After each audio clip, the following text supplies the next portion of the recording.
Olá, pessoal, como é que vocês estão? Eu tô mais ou menos hoje, mas vou ficar bem.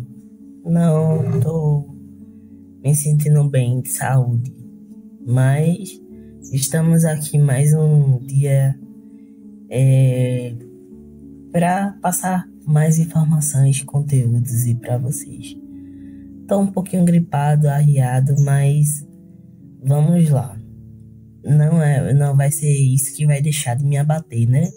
Para tentar passar um pouquinho de conteúdo e mais um pouco da minha experiência de vida, minha experiência pessoal para vocês. Enfim, tô meio chumbado mesmo, mas vamos embora. Isso é o que me traz um pouco, me traz a alegria, tá me trazendo alegria com essas novidades desses vídeos, desse conteúdo do autismo na fase adulta, e no como geral, autismo como geral. E falando também um pouco da minha história de vida também, que inclui também, né, nesses vídeos, que eu acabo falando também das minhas experiências pessoais, que acho que valem mais e falam mais e validam mais, tanto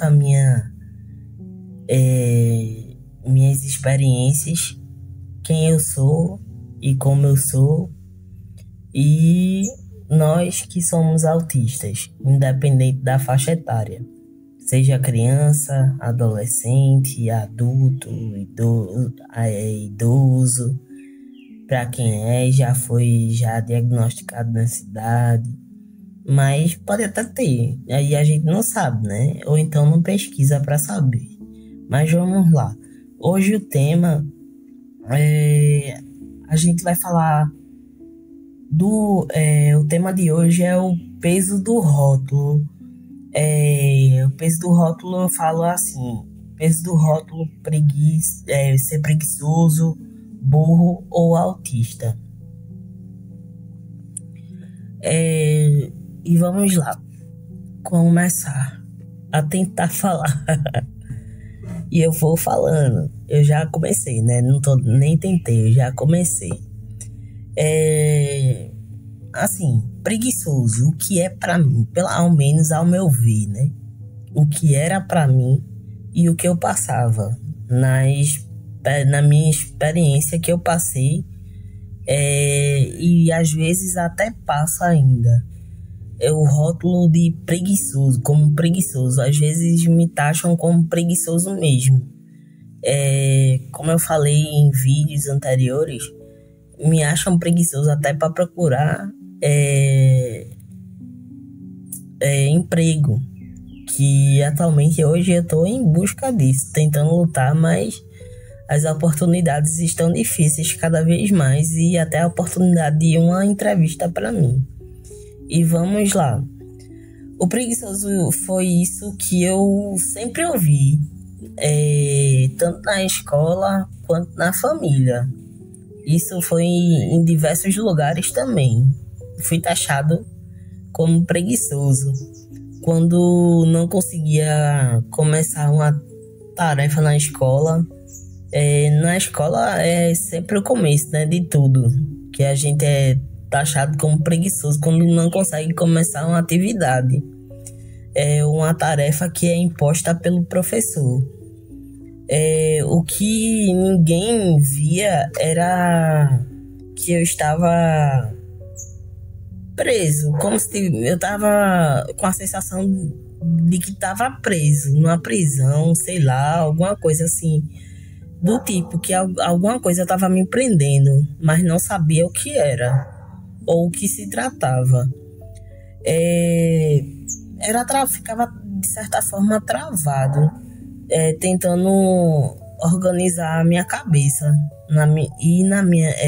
organizar minha cabeça para onde começar, enquanto a turma já estava na metade da atividade, ou então já tinha até terminado.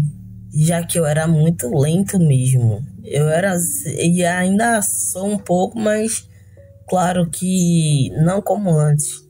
É, como antes, né? Claro que não. É, hoje eu dei uma boa melhorada em questão a elaboração de atividades, mas claro que eu tenho algumas atividades em começar. É, e tinha essa. E a professora sempre perguntava: tu não começou ainda não? Foi? Tu vai começar quando?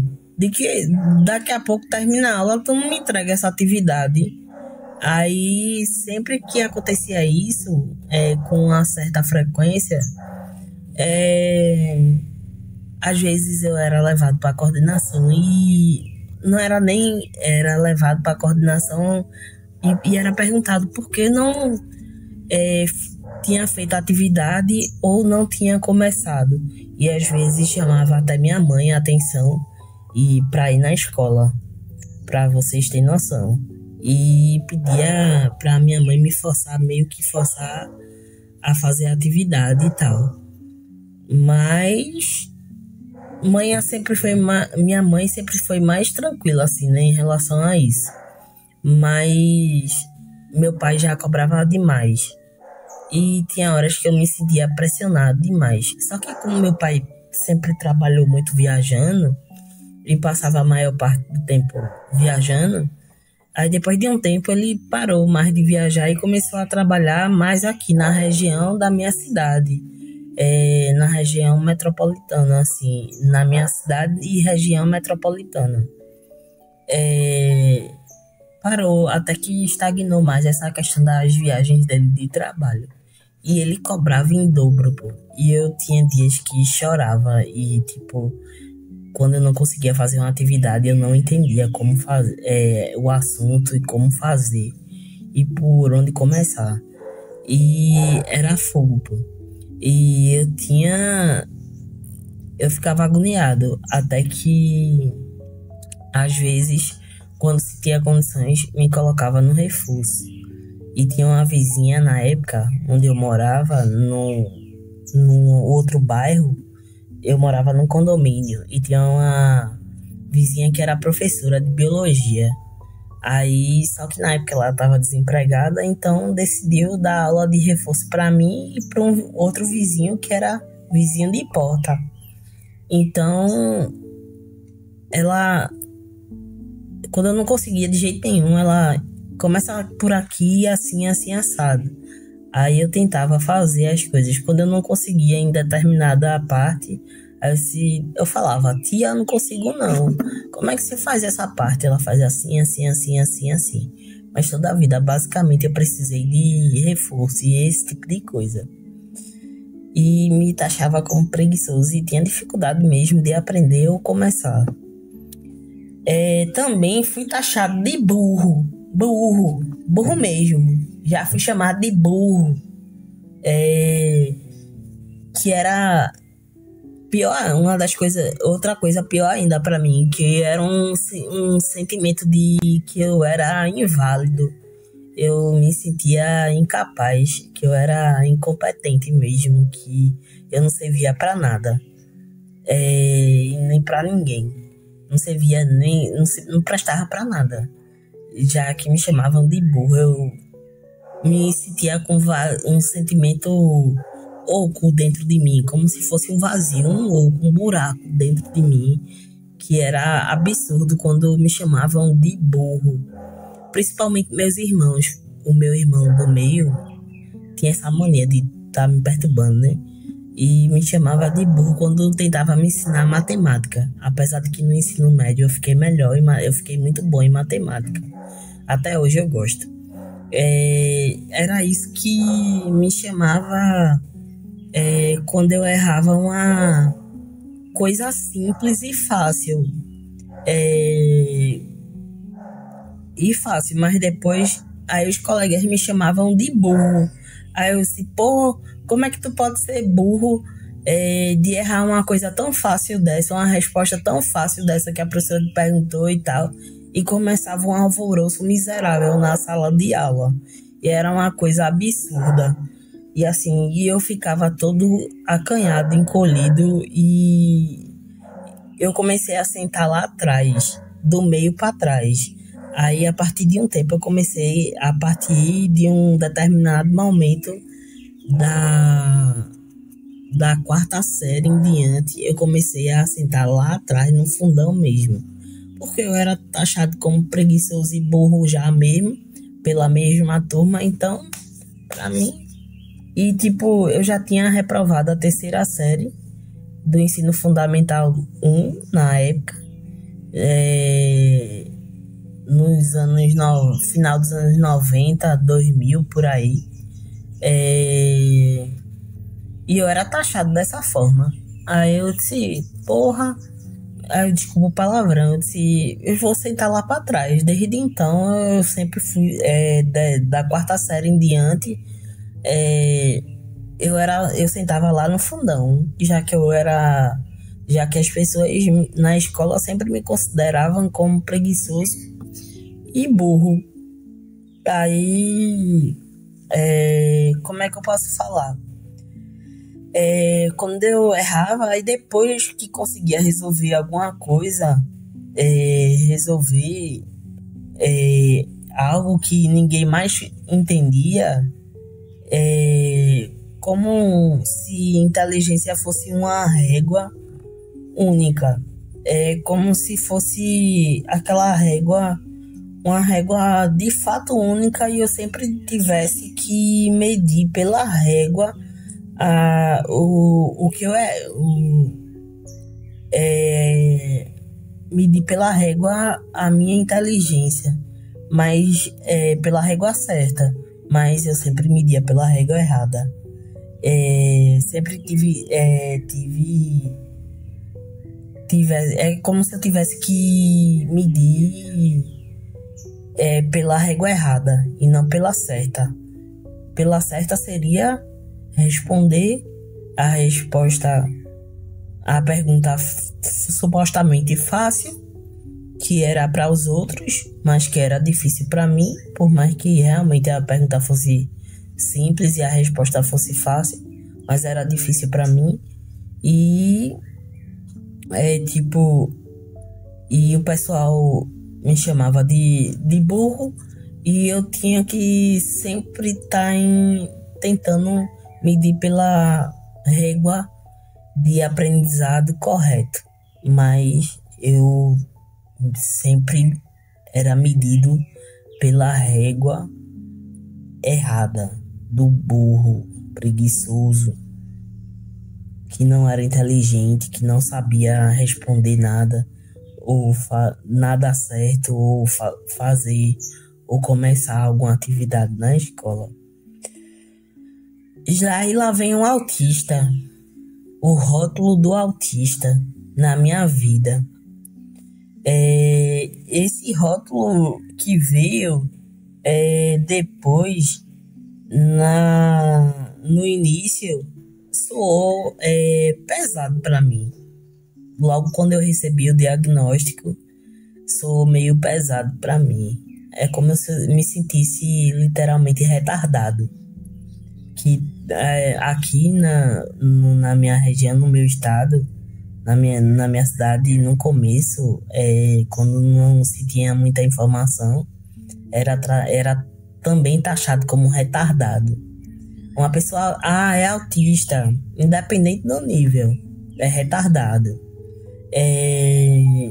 Veio um peso de uma tal forma, assim, quando eu recebi, depois que já se falava muito no assunto do autismo,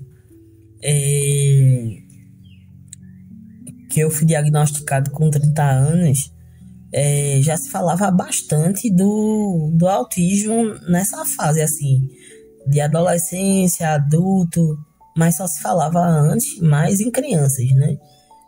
Mas hoje a questão é a gente tentar falar mais o diagnóstico tardio da pessoa adulta.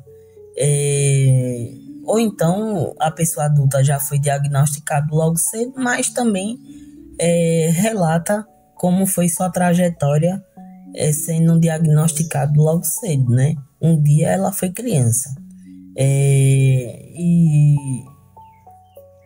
então, no início, meu ouvido soou pesado, como uma carga de caminhão no meu ouvido, como um carimbo pra me diminuir. Era como se carimbasse assim, ó.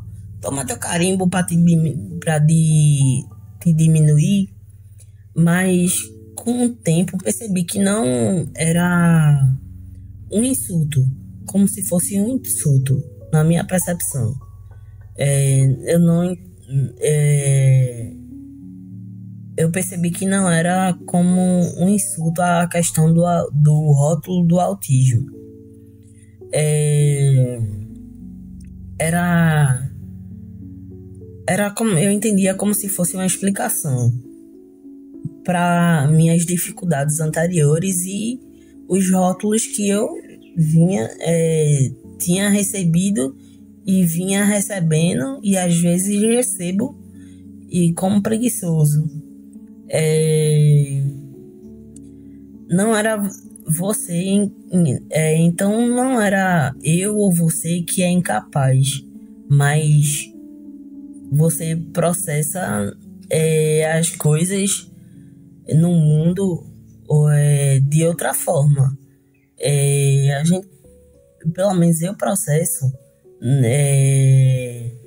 o mundo de outro jeito. A gente processa o mundo de outro jeito, pensa de outro jeito, faz as coisas de outro jeito. Cada autista, independente do grau, da idade, da faixa etária, faz as coisas e processa de uma forma diferente. Ninguém é igual a ninguém. A única coisa igual é o autismo, o diagnóstico do autismo. Mesmo o nível, ainda assim, tem uns que são diferentes, tem de diferentes níveis, mas o diagnóstico, o autismo, é o mesmo. O problema é que a família, professores, até mesmo o trabalho, apesar de estar desempregado, quase sempre só enxergaram ou enxergam a parte que incomodavam a eles ou incomodam. Porque quando eu estava trabalhando no hospital, eu era mais devagar de certa forma, assim, fazia as coisas mais lenta, de forma devagar mesmo. Não sei se era por conta do autismo, que eu não sabia ainda, mas também, ou se era meu jeito mesmo. Mas depois do diagnóstico era meu jeito mesmo. Eu fazia as coisas dentro do meu tempo, do meu espaço. E as pessoas reclamavam porque eu fazia as coisas meio que devagar. E na área da enfermagem, no meio da saúde, quem trabalha em hospital e sabe disso, que tem que ser tudo feito muito rápido e ágil. Às vezes, dependendo de exame ou procedimento, tem que ser feito para ontem, não para hoje. É para ontem, para tentar salvar uma vida ou várias ao mesmo tempo. Quando o médico impõe aquele determinado procedimento ou exame, aí eles ficam no pé mesmo e ficam pressionando mesmo, e ali gera uma sobrecarga enorme, não só na área da saúde, mas em qualquer outra área de sua profissão. Sempre você vai ter que cumprir prazos, vão estar sempre te cobrando para cumprir determinados prazos, e a gente se sente exausto, cansado, uma sobrecarga enorme. O problema é que a família também às vezes não enxergam isso e não apoiam, deixam pra lá. Aí já escutei mesmo da minha própria família. antes de tu ser diagnosticado, tu não sempre se virou esse tempo todo e resolvesse tuas coisas? Aí eu disse, mas resolvia com muita dificuldade. E nem sempre eu conseguia pedir ajuda a vocês, porque eu já sabia que eu ia levar um não, dependendo do que fosse. Geralmente era não e pronto, e acabou-se. Mas de outras coisas, até que vocês me ajudavam sim. Não vou negar, nunca vou negar que meus pais se sacrificaram muito. A gente passou por muitas dificuldades também, para que eles me dessem uma educação de qualidade, de escola, de faculdade, de incentivo, de técnico de enfermagem também, que eu tenho a faculdade de enfermagem, o técnico também de enfermagem. Então eles, mesmo passando por diversas dificuldades financeiras mesmo também, e até às vezes a gente tinha questão de dificuldade de alimentação também, mas ele priorizava a educação. Eu reconheço que eles sempre priorizaram a nossa educação, tanto a minha quanto a dos meus irmãos. A gente sempre estudou em colégio particular. Eu e meu irmão do meio estudou em faculdade particular. Meu irmão mais velho, já era mais... Ele é muito inteligente, mas não é autista, nenhum dos dois. Mas os dois são muito inteligentes assim. E o mais velho passou até na federal, daqui do meu estado, na Universidade Federal, mas acabou desistindo do curso porque ele não estava gostando. Mas foi para outra área. Mas aí ele foi pagando, como é o mais velho, assim, depois que ele se formou no antigo Cefet, que hoje é IFPE, ou Instituto Federal, aqui é de Pernambuco, e lá, dependendo do estado, é IFBA, Instituto Federal da Bahia, e entre outros estados. E ele se formou no técnico em eletromecânica e trabalha em indústria. Mas hoje ele faz uma faculdade na área dele. Mas ele que paga do próprio bolso dele. Mas meu pai deu várias oportunidades e chances. Mas aí foi com ele a sorte, né? Eu com minhas dificuldades e limitações, eu consegui me formar, tanto na faculdade como no técnico, assim como meu irmão do meio também é muito inteligente também. Ele se formou na área dele, graças a Deus está trabalhando, os dois trabalham, graças a Deus, mas eu ainda não trabalho. Cada um tem suas famílias, são casados, tem suas famílias, graças a Deus, tá com a vida meio que organizada, só falta a mim. E ainda a gente passa por algumas dificuldades aqui, principalmente financeira, assim, né? Que é uma dificuldade muito grande. Apesar de agora ser 3 pessoas morando em casa, que é eu, meu pai e minha mãe, mas ainda a gente passa por certos apertos que, tipo, só a graça mesmo e a misericórdia mesmo. Mas enfim, deixa isso pra lá. Na escola eu era um aluno distraído, sempre fui um aluno considerado distraído, né? A tal ponto de uma professora dizer assim pra mim: não presta. E eu tinha até entendido o assunto de matemática, que era, eu não lembro se era expressão, era alguma coisa de equação, alguma coisa assim. E eu tinha entendido o assunto de equação de segundo grau e eu conseguia fazer na maior facilidade. Aí a menina não ficou tímida em perguntar à professora e eu fui tentar explicar. E a professora percebeu que eu estava falando com a menina sobre o assunto. Aí a professora pegou e disse: não preste atenção nele porque ele é um sem futuro, ele não vai levar ninguém pra frente, não. Algo desse tipo, assim. Isso daí não vai levar ninguém pra frente, não. Isso daí não tem jeito, não. Algo desse tipo foi que eu escutei da professora de matemática.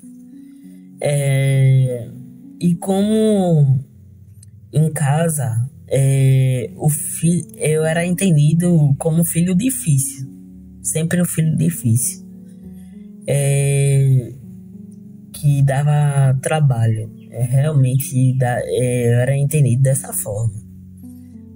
Às vezes tenho minhas crises e tal, e tudo. Hoje eles até entendem um pouco mais que é do autismo quando eu tenho crise, porque já eu tenho um laudo, meus pais já viram meus laudos e eles provaram por A mais B.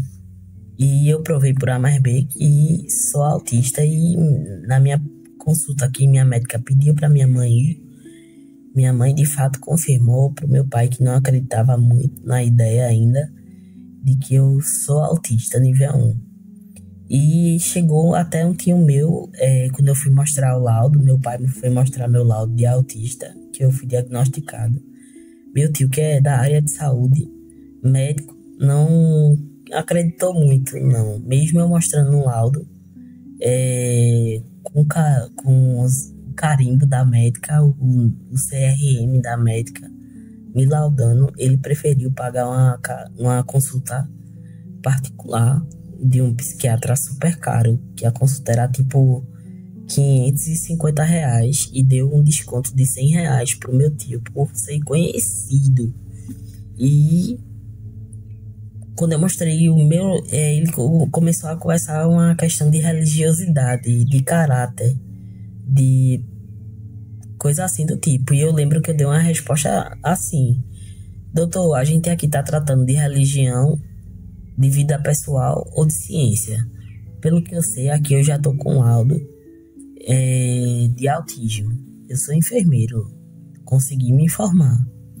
E aqui tá o laudo de autismo. Quando ele viu o carimbo da médica, do CRM da médica, ele disse: rapaz, não tem como contestar esse laudo, não. Até porque é antiético, e essa médica é muito minha amiga e ela é uma profissional muito competente. E eu estudei com ela. Ela é uma boa médica. Pense numa médica competente. Então eu não tenho como contestar esse laudo. E até porque é antiético. Mas independente de ser antiético, eu não tenho como contestar esse laudo. Aí eu peguei e fiz: a gente tá tratando de ciência ou religião? Aí ele fez: não pode ir, os dois não podem andar ao mesmo lado, não. Eu disse: não, aqui eu vim para uma consulta médica, não para uma questão de religião, para ter uma conversa religiosa. Eu respeito todas, independente da sua crença, eu vou lhe respeitar todas. Mas ali naquele consultório eu estava tratando de uma consulta médica de ciência. E eu disse a ele: eu estudei enfermagem, e você você melhor do que ninguém como médico sabe que a saúde, ela trata de ciência, de fatos. Isso aqui, meu laudo, é um fato. Então, como o senhor mesmo disse, não tem como contestar um laudo de uma médica competente, que é sua amiga, como você mesmo falou. Você mesmo falou que era uma médica muito competente, e por questão de ética profissional você não poderia intervir no meu laudo. E ele só fez copiar o que ela tinha escrito. Até hoje eu tenho guardado o laudo dele aqui na minha pasta de laudos e coisas do autismo. E é aquela coisa, né? No trabalho, o colega, eu era visto como um estranho, que não sabia socializar. E sempre foi uma dificuldade para mim de socializar mesmo. Eu tô achando até que eu tô razoável fazendo esses vídeos, falando e tentando de alguma forma socializar com o público. Como é que se diz? eu não realmente não conseguia socializar, eu só queria ficar no meu canto fazendo minhas obrigações, o que competia ao enfermeiro, pronto, e acabou-se. E tava tudo certo, me deixando quieto ali na minha, independente de que achasse estranho ou não. Mas sempre era visto como estranho mesmo. Com dificuldade de falar com as pessoas, de socializar mesmo, falava muito pouco. Só o necessário, extremamente o necessário. Ninguém via o esforço que eu... ninguém conseguia ver o esforço que eu também fazia para conversar, para poder o trabalho fluir e até mesmo dali tentar surgir uma conversa. Num mundo que nunca me coube, né? E talvez não caiba, mas eu tenho esperança que um dia eu caiba em algum espaço, em algum ambiente, em algum lugar que me aceite. Preguiçoso. E aqui eu deixo mais uma... Deixa assim, né? Como se fosse um tipo de reflexão. Ou seja, entendam como achar melhor, né? Uma forma de incentivo, uma reflexão, enfim. Preguiçoso. Esses rótulos de preguiçoso, burro, autista são três palavras bem pesadas, que são bem pesadas para qualquer pessoa escutar, seja ela autista ou não, principalmente os autistas que já têm um diagnóstico. São três palavras bem pesadas realmente de se ouvir para qualquer pessoa. As duas primeiras palavras foram como se fossem pedras jogadas contra mim, me chamar de preguiçoso e burro, mas porque eu fazia um esforço enorme para fazer as minhas atividades, minhas coisas, seja na vida escolar ou da vida mesmo, fora da escola. E foi como se fosse uma pedrada mesmo que machucasse e sangrasse mesmo. E a última, quando eu abracei, virou uma chave, virou literalmente uma chave, uma virada de chave.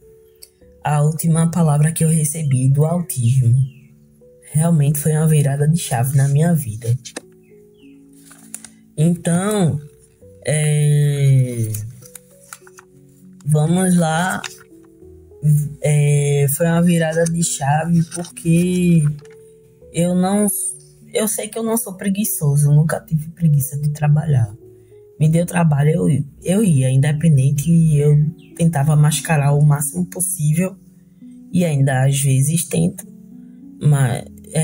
mascarar o máximo possível, é tanto que minha mãe às vezes reconhece que, quando ela tá afim de reconhecer, ela reconhece que eu não sou preguiçoso, eu não tenho preguiça para trabalhar. Eu sempre gostei de trabalhar. Porque antes de ser diagnosticado, a gente foi criado para estudar e trabalhar. E eu sempre gostei de trabalhar, de ter o meu trocadinho. Quem é que não gosta de ter o seu trocadinho para comprar suas coisas, fazer suas coisas, independentemente, de forma independente, né? Quem é que não gosta? E às vezes eu tenho ainda dificuldade de conseguir uma vaga de emprego, de conquistar uma vaga no longo desses 3 anos, desde o começo, desde que eu me formei em 2016, eu sempre tinha dificuldade numa entrevista, sempre tive dificuldade de conseguir uma vaga de emprego mesmo.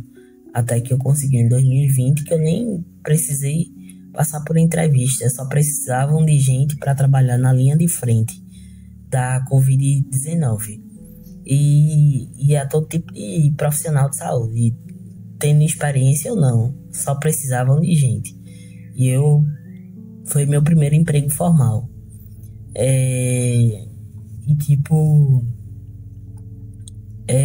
Desde então, eu sempre tive dificuldade de conseguir uma vaga real por mérito próprio, por meio de minha conquista mesmo, de um trabalho, de conseguir. Até hoje eu tenho.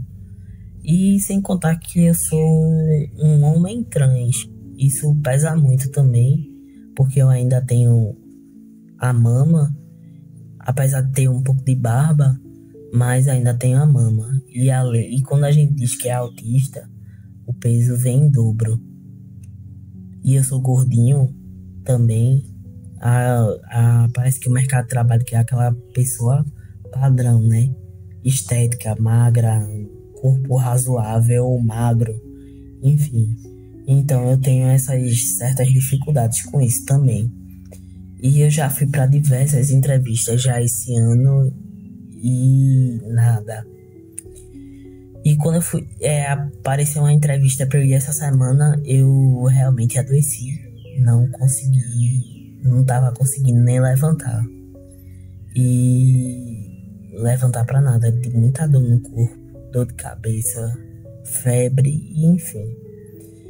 E eu sei que eu não sou preguiçoso, eu não sou burro, mas eu sou autista com muito orgulho. Mas antes de qualquer coisa, eu sou o que sou, você é o que é. Somos o que somos autistas. E é isso. Deixo aqui mais um vídeo pra vocês, espero que gostem. Eu sei que ficou um pouco longo, mas espero que assistam. E vamos em frente, que a luta, o futuro é nosso. A lutar por conquistas de espaços pra nós. Ainda tem muito que se lutar e a gente vai conseguir. Beijo, pessoal. Até a próxima.